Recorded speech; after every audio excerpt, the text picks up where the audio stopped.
Thank you to Dove for partnering with me on this video.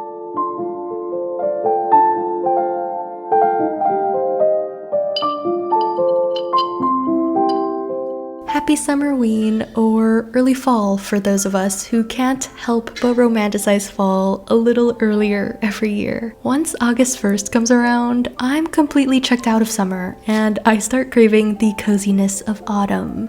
So I thought it'd be fun to share some exciting summer-flavored fall dessert and fall-flavored summer dessert ideas I had to celebrate the seasons changing. Some transitional treats, you might say.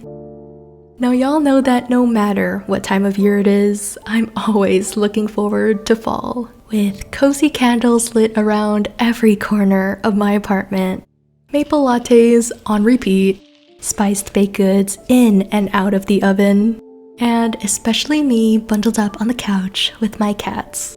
So today, I'm so excited to be partnering with Dove to let you know that you can also bring these cozy fall vibes around with you everywhere with their limited edition Fall Holiday Treats collection. Okay, just listen to these incredible scents: cinnamon pumpkin pie, pecan butter crunch, and my personal favorite, apple caramel crumble. They come in a hand wash, body wash, antiperspirant, and a body scrub too, available at Walmart. Imagine walking around smelling like this delicious, sweet, spiced caramel apple cider affogato. Again, inspired by my favorite in the collection. Not only do they smell like your kitchen during fall baking, which I'm not exaggerating, the apple caramel crumble smells just like apple cider bubbling away on the stove while spiced cookies bake in the oven, but they feel amazing too. They're super smooth, creamy, rich, and the lather is so satisfying. And I know fall baking always looks so peaceful and relaxing, which it is, but I'm a sweaty girl and Dove is always so nourishing and moisturizing on my skin after a long day in the kitchen. I also happen to be quite clumsy as well, so that means many trips to the kitchen sink. But this hand wash doesn't leave my skin feeling dry like others do, but instead super soft, fresh, and clean. So head over to Walmart and get it and try it before it's gone, and let me know what your favorite scent is. Speaking of this caramel apple cider affogato, I thought a warm homemade apple cider poured over this creamy, velvety, salted caramel ice cream topped with a crisp, spiced cookie crumble was the perfect way to enjoy those festive fall flavors a little earlier this year.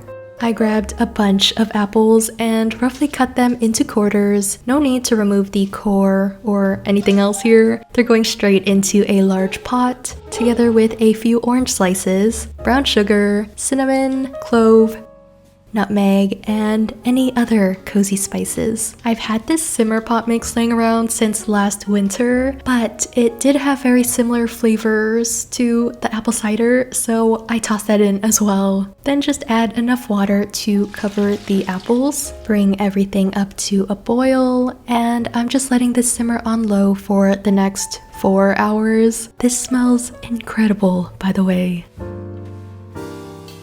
While that does its thing, we can get started on the salted caramel ice cream. This is such an easy recipe. It's literally 3 ingredients. First is a can of dulce de leche, which you can buy pre-made, but I occasionally enjoy making it myself. Again, very easy. Second, a few generous pinches of flaky salt to make this salted caramel.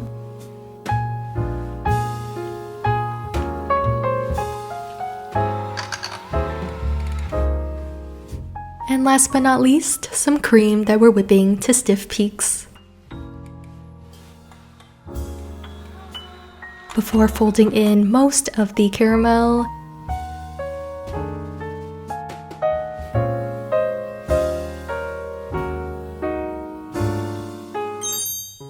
I actually like to leave a bit to swirl into the ice cream so that you get these beautiful pockets of sticky caramel running throughout it, and they're extra sweet and salty, and the textures together, so good. And this just goes into the freezer for at least 4 to 6 hours. Okay, the apple cider is still bubbling away, so on to the spiced butter cookies. Into a large mixing bowl, place softened salted butter, both regular and brown sugar, some salt, and lots of vanilla paste. Give that a good mix.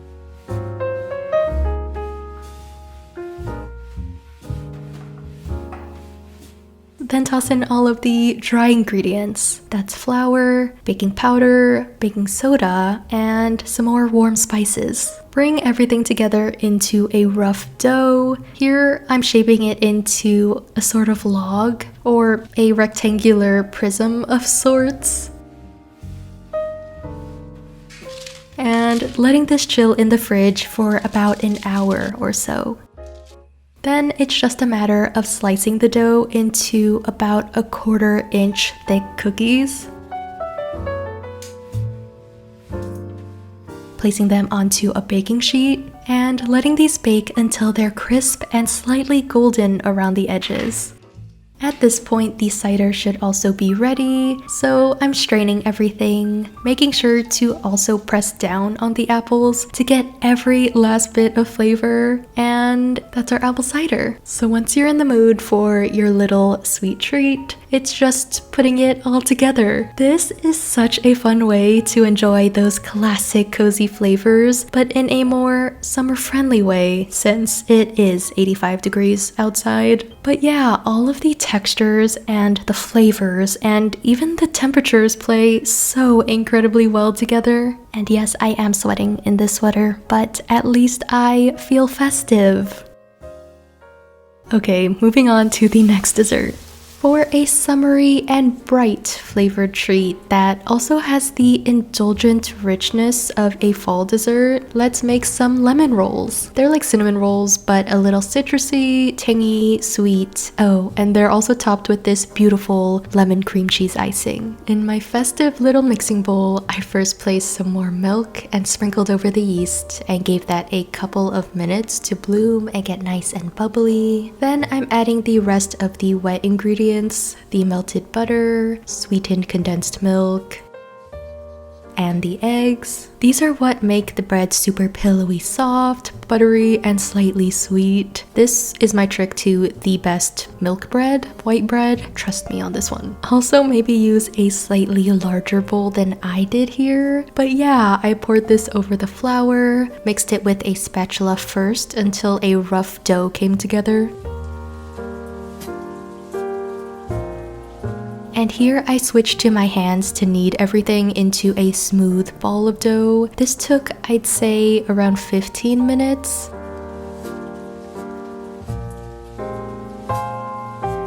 And then I gave this about an hour someplace warm.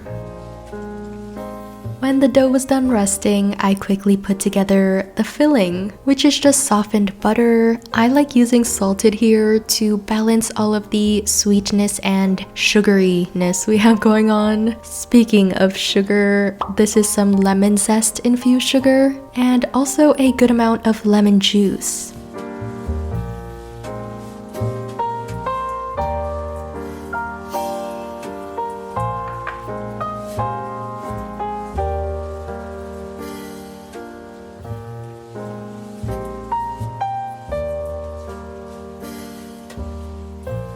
I rolled the dough into a large rectangle, or I guess as large as my counter would let me, and then I spread the filling over the entire thing. Okay, so my tip for getting the most beautiful rolls is instead of rolling this up and them getting smushed when you try to slice them, just cut the dough first and then roll them up individually. That way you get perfect little swirls every time. And also, it's a lot cleaner and very satisfying as well. Now, I can't seem to find video proof of this next step, but I placed the rolls into a baking dish and let them rise for another 30 or so minutes. They should look nice and puffy like this. And optionally, you can drizzle these with a bit of cream. This just makes the rolls even more gooier as they bake. Once they're golden brown and bubbly, I remove them from the oven, and while they're still warm, I made sure to spread over the lemon cream cheese icing. It melts into each roll and gets into all of the little nooks and crannies so that every bite is super soft, gooey, and sweet. So good. But yeah, these are absolutely delectable, so soft and fluffy, and I love the citrusy twist. It's super bright yet comforting, and actually so good as a sweet breakfast with a warm coffee. The first thing that comes to mind when I think summer dessert is s'mores, and the first thing that comes to mind when I think fall flavor is obviously pumpkin spice. So to mash those two together, I wanted to make some homemade maple graham crackers and pair that with a homemade pumpkin spice marshmallow so that we can make our own maple pumpkin spice s'mores. I'm so excited for this one. So the night before, I got started on our marshmallows. In a small mixing bowl, I'm combining the pumpkin puree, pumpkin spice, a pinch of salt, vanilla, and a splash of cold water, and also the gelatin. This gets set aside for now, and over on the stove, I'm making a maple simple syrup by heating together some sugar, maple syrup, and water over medium heat until it reaches 250 degrees. Please be super careful here, and also make sure not to stir this after it starts to boil. You just want to check the temperature pretty frequently. Pour this into a large mixing bowl and let it cool for a minute, and then add the pumpkin mixture from earlier. Then we're just whipping everything together, starting on low and gradually working up to high speed. This took about 20 minutes until it turned into this fluffy, pale, sticky marshmallow fluff kind of concoction. And that's it. I let this sit overnight on my kitchen counter, but if you also have cats, please make sure to cover this with some foil or something. The next morning, I got started on the maple graham crackers. I think graham crackers are typically made with honey, but maple is probably my favorite fall flavor, and it sounds yummy. So to a mixing bowl, add softened salted butter, brown sugar, maple syrup, and some salt and vanilla. Bring this together with a spatula and toss in the dry ingredients. That's flour, baking soda, and pumpkin spice, or any mix of fall spices that you like. Some ginger would be really nice here. Ooh, and some cardamom as well. Fold everything together until it roughly becomes a dough, and also feel free to add a splash of milk if it's a bit too dry. And this just goes into the fridge to chill for at least an hour. Now roll out the dough. I find it easiest to actually do this between two pieces of parchment paper, since this dough is a little on the stickier side, I'd say.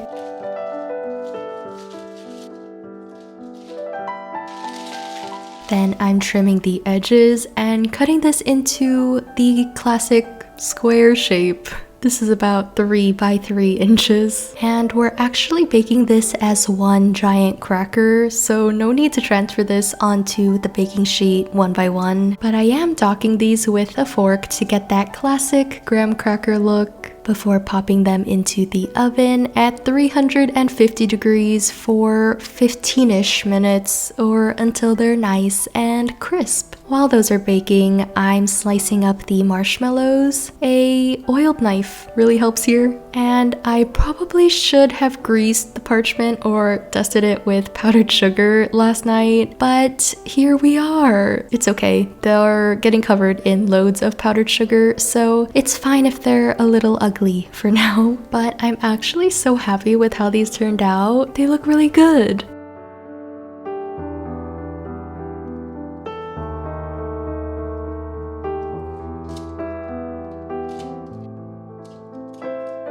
At this point, the crackers should also be ready, and then we can finally build our s'mores. Okay, these pumpkin marshmallows are actually insane. I will be making many more batches this fall. Like, imagine them on top of a hot maple latte. I physically cannot wait, but yes, this has all of the satisfying parts of a traditional s'mores, but with warmer, more caramelized flavors, so incredibly good. Only thing is I'd probably roll the graham crackers out a little thinner, as you can see me struggling to eat it here, but you know, worth it. The one thing on my fall bucket list this year is to go to a pumpkin patch and eat fresh apple cider donuts. But until then, these peach cider donuts will have to do. Instead of apples, we're using its summery cousin, the peach, and swapping out the cinnamon sugar for lemon sugar. So maybe we'll actually call these peach lemonade donuts. I kind of like that. To get as much peach flavor as I can into these donuts, I'm simmering the peach juice in a small saucepan over medium heat for about an hour. The goal here is to reduce the liquid to about a third of the original amount into a peach concentrate of sorts. Then I'm letting this cool completely before we can add this to the batter. Grab a large mixing bowl and whisk together the melted butter, oil, and the sugars.